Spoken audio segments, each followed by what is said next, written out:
Could you please let us into how your 2-year tenure has been?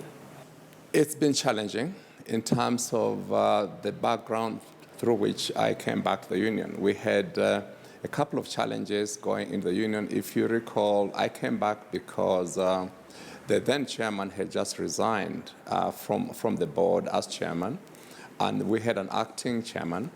And it's against that background that I was then elected back into office.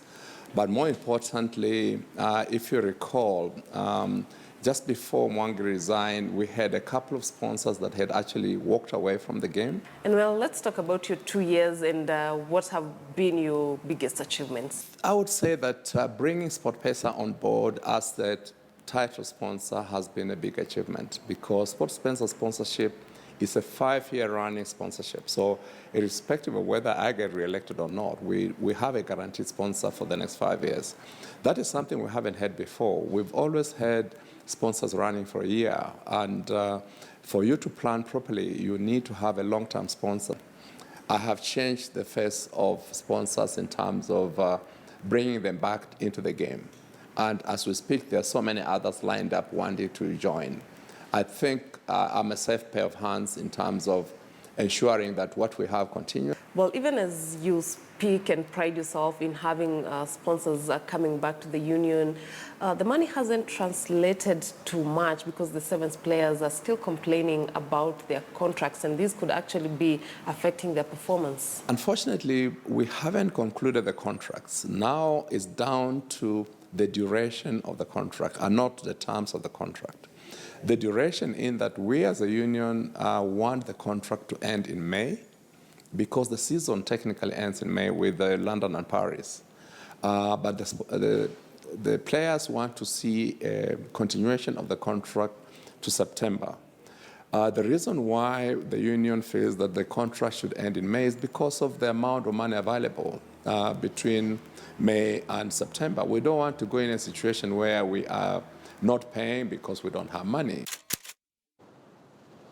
Of course, that's the current Kenya Rugby Union chairman, Richard Omwela, citing bringing back sponsorship as one of his biggest achievements during his tenure. And this is the point where I bring in the panel. Eric, the current chairman, Richard Omwela, there citing his achievements, but also saying that his tenure has been challenging. Your thoughts about how he has led the union?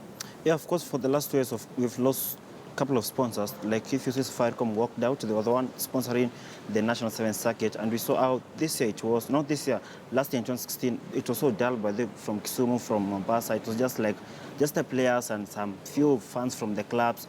There was not that hype, there was not that rhythm that we had in 2013, 2014. And so Omwela, something of course has been so successful in terms of bringing SportPesa on board. Of course, they're bringing him out to the Kenya Sevens after the Kenya Airways left. But now on the issue of contracts, it's something that he really needed to sort. Since he came in, we've not seen contracts now going how we want. Look here, we're now in March, we are past midway of the current Sevens season, and guys don't have the contract. What's that? And he defended himself, saying that, the reason as to why the Sevens players' contracts are not ready is now not because they have not agreed on the terms, but rather on the duration. The players feel like the contract should run through to September, and the union feels like the contracts should only run up to May, but then after the international circuit is over, the players are let go. Robinson, probably what you think about that?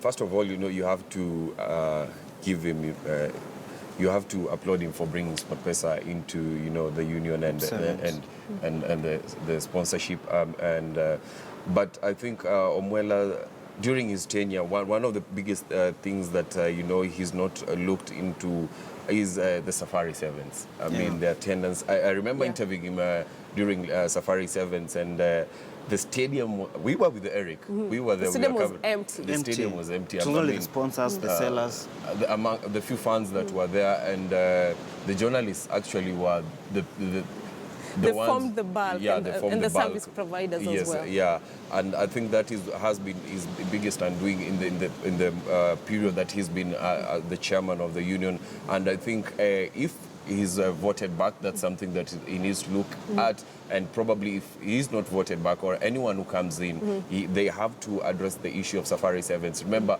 years back when the Safari Sevens used to pack, but nowadays it's not the way It's the it used players to and be. the media. Yeah. Yep. And speaking of the Safari Sevens tournament, former Kenya Rugby Union Vice Chair Sasha Mutai actually says that if elected, Safari Sevens is one of the tournaments that he will make sure are back on feet. And let's listen in to what Sasha Mutai will be offering if elected as the chairman of the Kenya Rugby Union Board.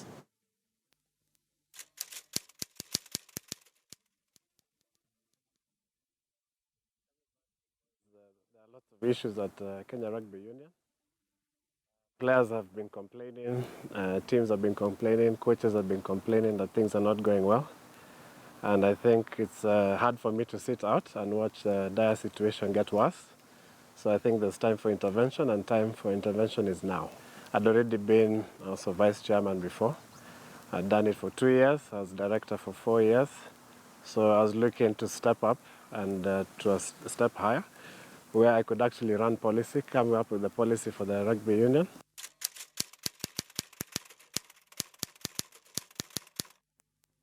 When I put my hand to something and my mind to something, I get things done. Even my 2 years at the union, the job I was given, Safari Sevens chairman, I ran it successfully. I brought in the deal with Western Province as soon as I came in, actually within a week of me becoming vice chairman. And that's the time you saw these big strides in the Sevens team. We came up with contracts first time that time. And gentlemen, Sasha Mutai, former vice chairman of the Kenya Rugby Union, and he has also been a board member. He actually was the youngest board member at the Kenya Rugby Union. He has presented his CV. What do you think? What do you make out of his CV? It's a very good manifesto by they coming on board to carry. But I feel if Sasha is elected and he gets to do whatever he's saying, will be in another level, but in another level as far as Kenya is concerned. Luke is the one who brought the likes of Jerome Powata here, and the partnership between Kenya Simbas and the Western Province in South Africa. So I feel that Sasha has got what we need. By the, like, speaking of Safari Sevens, he has plans. He was the one by the under the Safari Sevens last time, hiring, of course, taking Kenya to the Vodacom Rugby, of course.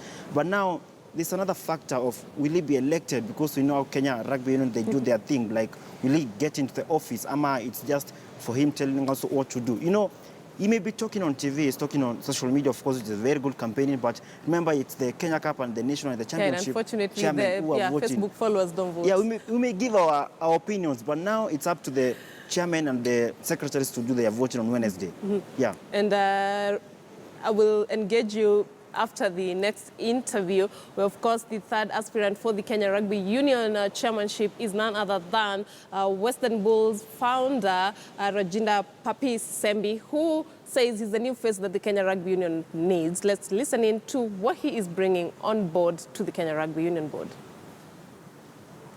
It's just a few days to the Kenya Rugby Union elections, and the whole of this week we've been focusing on the chairmanship aspirants, having spoken to the former vice chair, Sasha Mutai, and the current chairman, Richard Omwela. Today, I speak to the third aspirant, Rajinda Papi Sembi, who is the founder of the Western Bulls RFC. I've played rugby most of my life. Now has come the time for being in administration of the game. Rugby has given me a lot in my life. And I want to ensure that when I come in as chairman, I want to be a different face in Kenya Rugby Union. I want to represent the needs of every level, starting from nationwide, going into the championship, universities, and of course, the Kenya Cup teams. And ultimately, the goal is that to make sure that our national teams shine. I have leadership qualities that I can positively apply to the board, ask the difficult questions that need to be asked to have better governance at all levels. Somebody who has played the game, somebody who has founded a club, who understands what rugby is about and what the players want, and also to deliver for the sponsors as well. Gentlemen, is Papi the new face that the Kenya Rugby Union needs? He says he is the new face. Yeah, Papi brings that development issue is, of course, coming from the grassroots, from Western Bulls, from down in the Western Province. And I feel that he has got what it takes whether to be the chairman. He's been on the board for the past few years, and he understands how to run a club. Remember, there are so many clubs that are not honoring their fixtures in the nationwide, in the championship, and so he understands on how to deal with these issues. If given a chance, I know that that guy will develop the rugby we need from all the way from the grassroots, because these top Kenyan teams that we talk about, they have to start from down there. Yes. I think, and looking at the three, contestants, the incumbent and the two who are vying for the post, I think one thing is clear, bringing in sponsorships to the union, grassroots development. And as Eric has said, some of the teams don't have the necessary infrastructure to develop, themselves. And this is something that, anybody who's coming in, or if Omwela retains his post, these are things that he has to look into and make sure, there's more development of grassroots rugby in the country. Mm-hmm. And the last question, looking at the three aspirants, they have presented their manifestos and what they're going to do. But coming back to, we know how the Kenya Rugby Union elections work. Who do you actually see emerging victorious on Wednesday? That's a hard one. But yeah, I know. But, we always talk, but we don't know how they're going to vote. But if you look, they'll start meeting that was this week. Mm-hmm. But now Mwela has his own people. Mm-hmm. Then there are these two other guys, Sasha and Papi, who are going out to share the other votes. It's up to now to their last-minute campaigns on. But now, on my honest opinion, that's a hard one. Yeah, it seems like it's a hard one. And as he thinks about, what to say and what not to say. Eric, every Sunday here at Scotland, we have the top 5 moments of the week where we